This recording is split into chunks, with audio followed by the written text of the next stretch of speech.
Bakuŋŋaanya ebicupa wano n'obuveera mu mwala guno kati tubadde tugenda kukola mulimu gwaffe ne tusinkana omulambo gw'omukazi munango ne yabula ne tukola ekisoboka kyonna ne tumugjayo.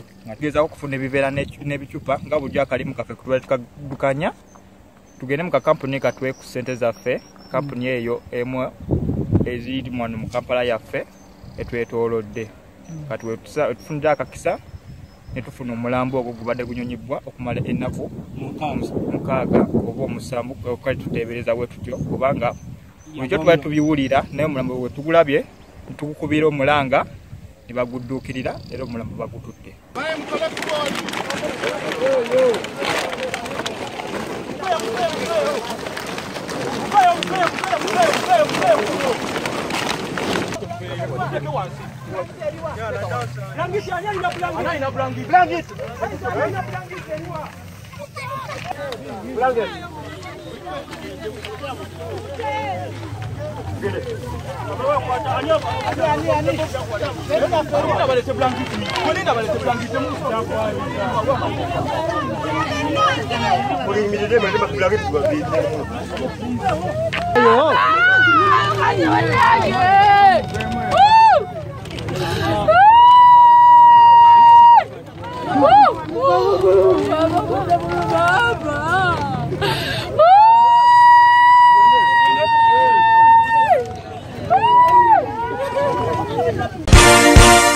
This is Kingdom TV.